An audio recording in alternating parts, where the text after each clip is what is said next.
Is the transfer portal over? And if so, what does that mean?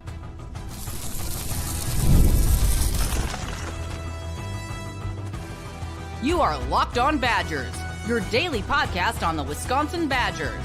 Part of the Locked On Podcast Network, your team every day. What is going on, Badger fans? Welcome to Locked On Badgers, your team every single day. Part of the Locked On Podcast Network. I'm your host, Ryan Herrings, joining you again every day. Really appreciate you being here. Today's episode brought to you by Gametime. Download the Gametime app, create an account, use code LOCKEDONCollege for $20 off your first purchase. Today, we are talking about the fallout from the Xavier Lucas situation, but more big picture. Does that mean what happened that the transfer portal is gone? Finito? Is it over? And if so, what's next? How do you fix it? And then I want to talk about this year's upcoming football team. Do you think there's any stars on this team? And if so, who are the stars on this 2025 version of Wisconsin Badgers football? Get into all that today, but let's start here. It's been a couple days since I talked about kind of where I was at with Xavier Lucas. I wanted to zoom out a little bit and just talk about big picture on this. My guy Drake Toll over at Locked On Big 12 did a really good episode on this recently too that I wanted to, go check out his work. He does great work over there. But essentially, here's what the NCAA said. And I know we kind of talked about this, but I think we talked about it much more in the context of the singular impact of Xavier Lucas and not so much in the impact of what does this mean for the rest of college football and what does it mean for Wisconsin going forward, right? The NCAA said, quote, NCAA rules do not prevent a student athlete from unenrolling from an institution, enrolling at a new institution, and competing immediately. Now, this tied in with their previous ruling that said you no longer have to sit out and players can transfer as much as they want. You don't have the 1-year penalty for transferring. You no longer have to be a graduate degree. You no longer have to have graduated from the program and be on like a master's program. All these individual items coupled together. The portal's kind of dead, right? How is it not? How these two windows we've had, this was all a house of cards, and you just needed somebody to come in and kick the door in and knock it over, and that somebody just happened to be Xavier Lucas. It just happened to be the University of Miami. It just happened to be, kind of everything we talked about up to this point. But I think that the portal's over because how does the NCAA, who is as toothless an organization as there is, especially when it comes to football and basketball, right? What has the NCAA said recently? JUCO, sure, more years, COVID years, whatever it is. Like there's no force there anymore. Everything they do, every time they go to court, they get beaten like a drum. They get beat like Purdue's giant drum. They get beaten like that sucker. And so they're not going to be able to put this back in the bag. I don't know how they walk any of this back because now a precedent's been set. They've already let it happen. It's already happened. You can't now go back and say, no, that was a mistake. We can't have other players do that. So I think the portal, at least in its current form, its very short-lived form, RIP, I think it's dead. So what does that mean going forward for Wisconsin? What does it mean going forward for the Big Ten? What does that mean going forward for the NCAA? What is happening and how does it get fixed? Well, let's start here. There is, at least up to this point, and I just checked before the show, this could have changed. There is still a bylaw in the NCAA that requires athletes to transfer and then also meet academic requirements. In other words, I don't think you could transfer again. Who even knows? Because the NCAA can say one thing, and as soon as somebody does, they just fold like a cheap whatever. But at least at this point, I don't think you'd transfer in season because academically there's a bylaw that isn't going to allow that to happen, right? Just you're not going to be able to transfer because of academic reasons for that. But I mean, let's say a player does it and pushes the NCAA and threatens to take him to court. I don't know, right? Like, I don't know. Maybe the NCAA won't win that one either.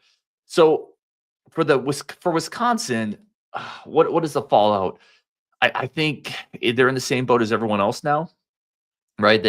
It's kind of been proven that you can't necessarily draw a line in the sand and hold a player, even if you think contractually you have a case, even if you believe that you are standing on the moral high ground. And again, I've talked about this a bunch of times with Xavier Lucas. This really isn't a Xavier Lucas show, but you can have the contract, you can have whatever's in place. And until there is more binding resolution, until there's a CBA, until there's actually something with some teeth in place, I don't think, and we've just seen it, I don't think there's anything you can do as a university anymore until change happens. So what does that mean? What's the fallout? It means you had better get really damn good at building relationships with your players. You'd better get really good at continually re-recruiting your roster. That's the fallout until changes can happen, because now there's no dead period. They can just leave whenever. And that, in that sense, it's much more open market, right? This is where this thing has been headed for a while. And the NCAA has had their horse blinders on. They've just been choppity going forward, and they've been missing the big picture. This has been heading here for a while. The court decisions have affirmed it. Their recent moves have affirmed it. The recent relaxation of every NCAA rule prohibiting roster manipulation, transfers that has eroded into the ground has confirmed it. There's no teeth there anymore. So as a program, you have to get really good at building relationships with your players. You have to get really good at recruiting 365 days a year, not just on new players, but to keep your guys in place. In terms of NCAA fallout, like this is kind of hellacious on the coaches, on coaching staffs who now have to continually, and I know people are going to say, whatever, they make a lot of money. First of all, not all coaches make a lot of money. Let's be super clear. A lot of the coaches that grind on the recruiting trail and put in crazy hours and are going to be the ones doing the bulk of this recruiting work and monitoring the portal and continuing to build relationships with their players, they don't make crazy money. And I can tell you, this isn't always great for players either. I've talked to players who want more regulation in place because they're constantly getting pulled in different directions by family members, by other schools, by agents, by all the people on the periphery when money's involved that tend to circle like piranhas, right? And that's true in everywhere where there's money, there's going to be people trying to take advantage of money. That's not a sports thing, that's a life thing, right? That's not a college football thing. That is a 2025 thing. Like that's just going to be people that circle where there's money involved. So the fallout is you have to continually re-recruit your players. You have to build great relationships. You have to put in more time, and you have to be very vigilant of other players and other teams when they enter the transfer portal, because until this gets fixed, the portal's essentially dead. There's no transfer portal windows anymore. It's just as soon as somebody wants to leave, it'd be like the NFL when any player could leave whenever they wanted to. It's just absolutely insane. Which we're going to get into next. How do they fix this? And who needs to fix it? That's coming up next. And why the Big Ten and the SEC, I think, need to lead the charge on that. That's coming up next. Put your comments in the chat if you're joining us. If you agree the portal is dead, if you have ideas on what's next, if you have ideas on how to fix this, or if you just think this is the new norm and this is going to be what it is going forward. But again, coming up, we're going to talk about why I think the Big Ten and the SEC need to spearhead this and how that could look for them and for the rest of college sports. That's coming up next. Locked On Badgers. First, a quick break for our friends over at TalkSpace. I've talked about TalkSpace before. They were a previous sponsor. They're coming back in. It's just don't feel like you can't go get help. Please, don't feel like that's not available to you. If you're listening to this show, I'm heartfelt. I'm not reading off a script. My wife is a therapist. My dad was a therapist. Please, if you feel like you need help, go get some help. Go talk to somebody. Go unburden something. Life is stressful. It's tough. You don't have to do it alone. I promise you. And I know I'm talking more specifically on this one just to the guys, because I know there's tends to be guys who just bury it, who suck it up, be a man. Listen, you can be a man and do everything masculine, which I think is important, while also going to get the help you need, because it's going to make you a better man. It's going to make you better in your family situation, in your job, in your life. Please go get help if you need it. I encourage you. I implore you from my heart to yours. Get the help that you need, please, because it's worth it. You're worth it. As a listener to this podcast, you'll also get $80 off your first month with TalkSpace when you go to TalkSpace.com/LockedOnCollege. Enter promo code SPACE80 to match with a licensed therapist day. Again, TalkSpace is virtual therapy, so it's really simple. It's non-intrusive. Go to TalkSpace.com/LockedOnCollege. Enter promo code SPACE80 to get $80 off your first month and show your support for the show. That's TalkSpace.com/LockedOnCollege. Promo code SPACE80. Okay, let's talk about going forward. How do they fix this?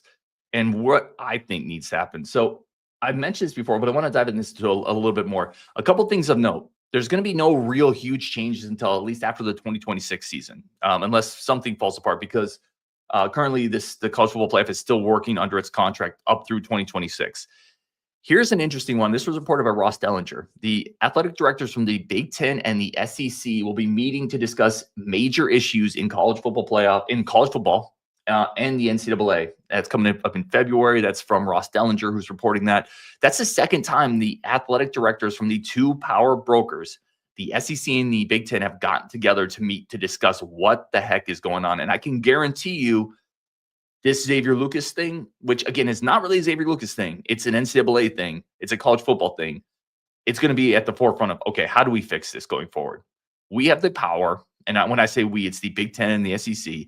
We draw the most eyeballs. We have the best teams. We have the best resumes. We have the biggest footprints. We have the largest institutions. We have the best collection of coaches, talent, prestige anywhere. How do we fix this? Because we no longer need the NCAA. That is the conclusion they're going to get to if they're not already there. And here's how I think they fix it. They have to take charge. They have to take charge and say, at least for football, and I think for football and basketball, but at least for football, we are no longer going to be governed by the NCAA. It was great while you did it. You are now antiquated. You are not meeting the requirements of moving the sport forward. You have no teeth, and it's quite frankly impossible at this point to legislate a college football that has 130 teams of disparate value, of disparate resources. This has got to change. It is ridiculous. You cannot have one-year transfers who are then transferring after signing contracts and then transferring again. You can't manage rosters. And by the way, for the health of the sport, you're going to lose fans. You're going to lose people who are sick of not understanding even who's on their team, or who are sick of being invested in a player to see him leave a year later. I think fans I honestly believe fans are mostly good with players getting paid. I'm totally good with players getting paid. Players should get paid 100%. There's so much money being made. They should get paid, but there has to be checks and balances. It cannot be a free for all, because you're going to lose, not the diehards, not guys like me. Like there's nights I wake up in a cold sweat thinking of the Arizona State game. Like, oh my gosh, Stave Neal. You're not going to lose me. I'm here, thick or thin. I'm going to go through the swamp of sadness with y'all. You're going to lose a lot of people, though. You're going to lose fans who are frustrated with players not staying or leaving in a year, to leave to a year, to leave in a year. You're going to, for the health of the sport, you got to figure this out. So I think it's the Big Ten, it's the SEC coming together, and there's going to be other schools pulled into this. I think there's going to have to be a mega conference in football, whether it's 48 teams, whether it's 32, whether it's 64. I don't think it would be bigger than 64. You're going to need a mega conference in football. I think it's going to look like the Big Ten, the SEC, plus 18 teams, something like that. And I know the question has come up. I don't know on the SEC. I don't think the Big Ten is going to jettison anybody. I don't think they're going to look at a Rutgers, a Maryland, a Northwestern, an Indiana and say, yeah, there's too much history in the Big Ten. I think the conference, whether you agree or not, and maybe I'm off base on this, holds itself to a certain standard. I don't think they're going to jettison teams. I don't. Maybe the SEC looks at a Vanderbilt or a Kentucky and says, I don't know. But I think let's just go under the assumption that it's those two conferences coming together, right? Saying enough of this NCAA. We're going to set in place a CBA so players will have binding contracts. We're going to set in place rules to govern NIL. We're going to set in place the rules to govern the playoffs. We're going to set in place the rules for TV deals. And I know there's still certain deals and that would have to be figured out, but I think they're going to figure all that out. I think that's the end result here. And I'm sorry, MAC. I'm sorry, Sunbelt. I'm sorry, big portions of the Big 12 and the ACC and the AAC. It's not working. Like, at some point, there's a great movie with Danny DeVito, and he's talking about the evolution of business. And I forget the movie, but he said, at some point there was 30 companies, 100 companies making horse buggy whips. And eventually you just don't need horse buggy whips anymore. And you had that last company that's standing, and eventually they got to go away too. And that's like the NCAA. Like it's not needed in football anymore. And it's more of a hindrance than a benefit. What does that mega conference look like? I think you're probably going to have, Big Ten, SEC, and then some combination of Notre Dame's going to be in that for sure. And then it's like Zona, ASU, Oklahoma State, BYU, Louisville, maybe Duke, Virginia Tech. Like you have this big collection of schools. I don't know. I would hate to be the one to have to make those decisions. I do think like Miami's going to be in it. Clemson would be in it. Florida State would be in it. I know there was some talk about how Miami might be sabotaging their opportunity to move to a big conference with potentially what's happened with Xavier Lucas, whatever. There's no way like Miami's going to be in it. There's too much of a national name there. They moved the needle somewhat. They're going to be in it. And at the end of that, you're going to have to make decisions. And when I say they, I don't know who, probably the Big Ten and the SEC commissioners are going to have to get together and make decisions on a school like Pitt. Does Pitt make the cut? West Virginia, Virginia Tech, Duke, UNC. I mean, UNC is going to be in. I think that's the answer, though. I'm going to hit to the chat and see what you guys think. But I think that's the answer. I think you have to get to a spot where it's the Big Ten and the SEC coming together, getting rid of the NCAA, at least for football. I think for football and basketball, and coming up with a set of rules that makes sense. And that set of rules is going to include collective bargaining, which means players are going to sign binding contracts. And those binding contracts are going to allow some roster stability, right? They're going to allow fans to connect with the player. They're going to allow coaches not to have to spend every single day re-recruiting players that are already on the roster. They're going to know, at least I have you for 2 years or 3 years, whatever it is. I just think that's the only way at this point that's going to get fixed. And I don't think the NCAA is a way out of this. The NCAA for years could have got ahead of this, and they stuck their head in the sand and they refused to budge an inch. And this is what they get. They've refused to budge a millimeter, right? This is what they get. All right. Let's see what we got for comments here. Herb says, I suppose the portal is still beneficial to players that haven't been tampered with yet. Isaiah says, legally, congressional oversight is needed. Yeah, I don't know on that one. Like Isaiah, I could definitely see the point. I think my concern with congressional oversight is and I never do politics on this show. So if anybody ever wants to hit me up in person, we'll pour some whiskey and we'll talk like real world issues in politics. I have some very strong feelings, all sorts of places there. I purposely do not do it on the show. But what I would say when it comes to congressional oversight for college sports, two things. I think there are bigger issues I want our government focusing on. For starters, I think there's real world issues that aren't solved, and those need to be solved before they focus on this. And the other thing is, having been on this planet for 4 decades plus now, I don't trust the government to fix it. That's as political as I'll get. I just don't. I would rather the Big Ten and the SEC, who I think are going to have a better feel for what needs to happen, get in front of this and not need Congress to do it, not need the government to do it, because I just don't fully trust that process and that mechanism. And that's as political as I'll get on this. Andrew says, regardless of what they need to do it quickly. This is killing college sports. It's weird, right? Because we just had the college football playoffs, which I loved. It drew a lot of attention, although the title game, the ratings were down a little bit. I think college football is in a great spot right now in terms of interest and money. The TV deals are as rich as they've ever been, but you do run the risk of destroying some fans here, of destroying some loyalty, of destroying some of what makes college football special, and you don't want to do that. So I think they are on a precipice of needing to figure this out. Corn says, appreciate you, Ryan, and all that you do. Go Badgers. Oh, appreciate it, Corn, man. Thank you. Appreciate you being in this chat. Let's see. Isaiah says, finally, a collegiate CBA is created. This stresses the importance of contracts. If college athletes want to be paid like the pros, it needs to be treated in a professional manner. 100%. 100%. That's where you have to get to.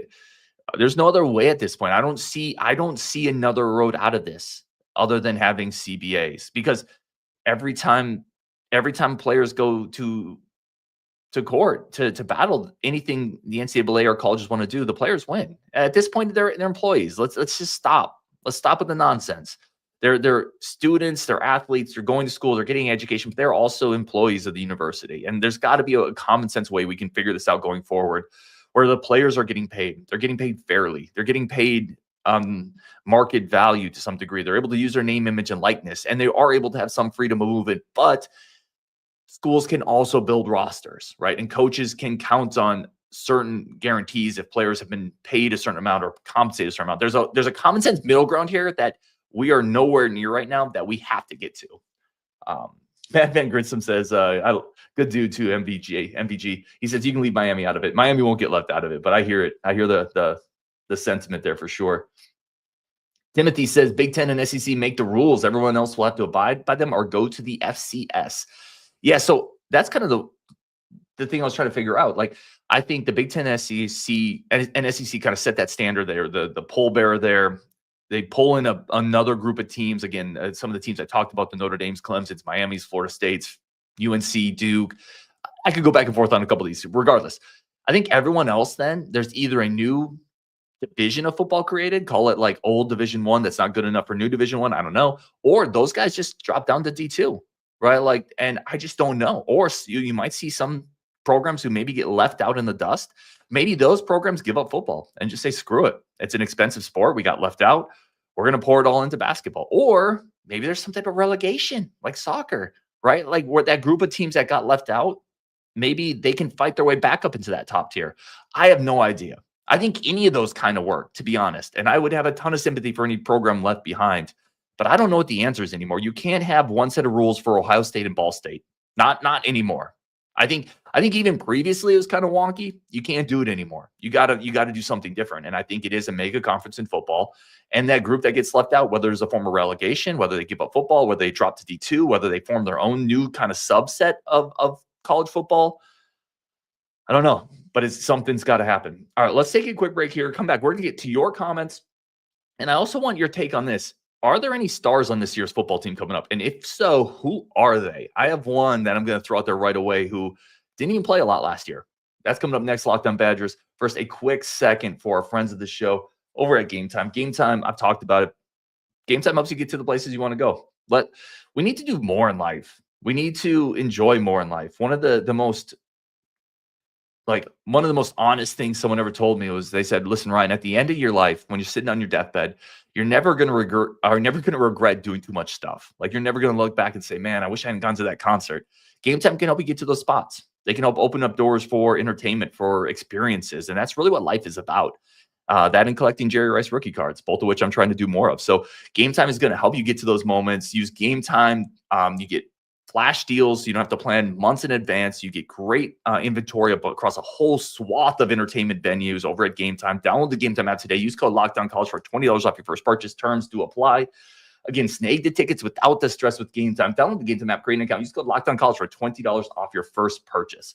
Okay, let's talk who are the stars on this team. And then I want to finish it off with all your comments. Again, these live shows, I love doing them. I haven't done as many of them as I want, but now that I'm in my new office, I want to do more of them. So I'm excited to do that.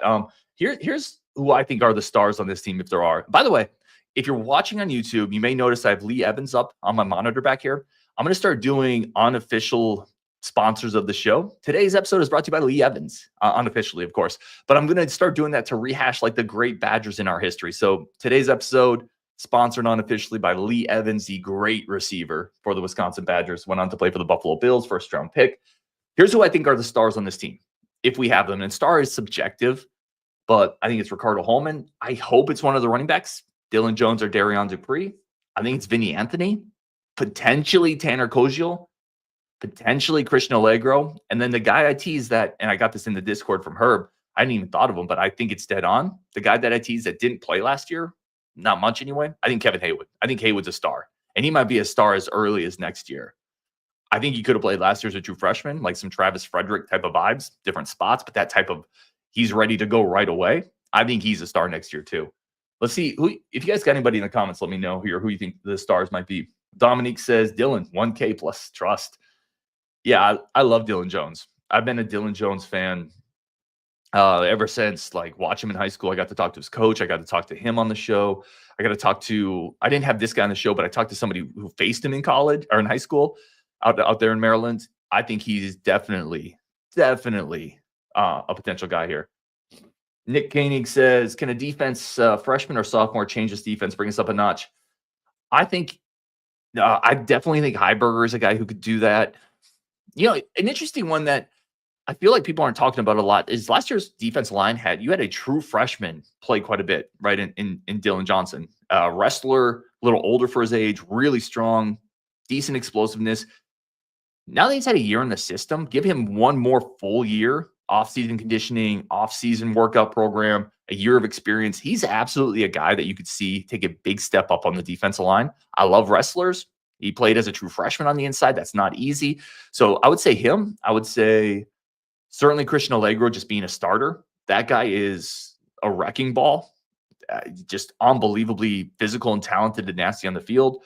And then maybe a Heiberger. Heiberger's got to play this year. He has got to play this year. So I would say those guys there. Bertram's, Herb Herman says Bertram's. Yes, sir. The punter is probably the star on the team. Best punter the team has had since Nortman. Isaiah Place says Allegro gives you a lot. Jake Ionaro, good friend of the show. Jake is awesome. Said, I'd like to see the end of the portal. Yeah, I mean, I think it's effectively killed in some ways with what we've seen happen recently. Jan Volk says, why not just take this out of colleges and make it like minor league in baseball? I kind of think that's what the SEC and Big Ten taking over will do to some degree, right? I mean, I just, it's going to be more of that model, I think, where it's going to be CBA, it's going to be contracts, it's going to be the best of the best, and you'll see 90% of the draft picks come from that mega conference. Let's see. Raul Correa says, students get jobs on campus. I think every student athlete should get a small salary, then also get NIL. Timothy says, and yeah, leave Miami in the dumpster. Yeah, no, listen, I have no sympathy for Miami. I don't see them getting left behind. I just don't. Dominic says, I want to see what Steck can do in 2 tight end sets with most of the attention being on Koziol.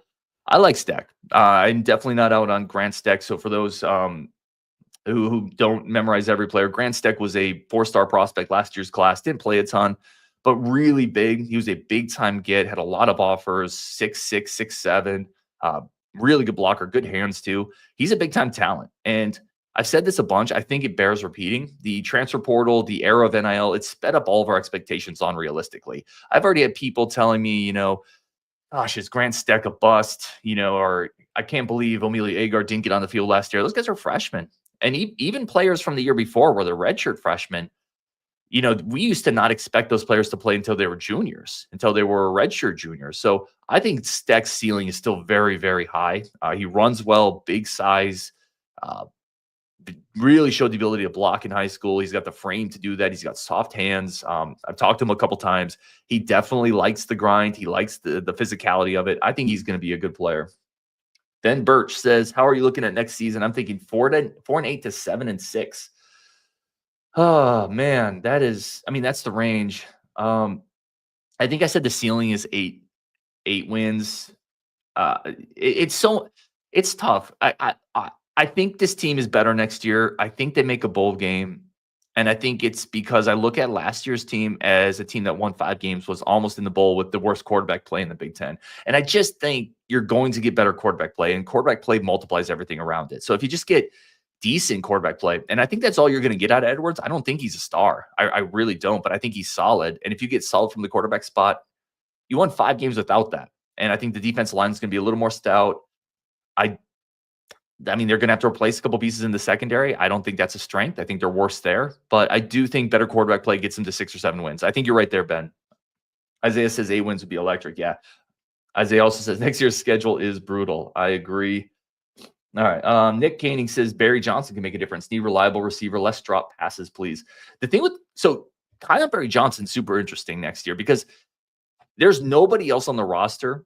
And this was Will Pauling, but he's gone. Right. There's nobody else on the roster that has the short area quickness to run like a whip route and really turn around a good slot corner. Because I don't think Tretch can do that. Right. I think Tretch has different strengths. I think he's more explosive after the catch. I think he can do a lot of interesting, things.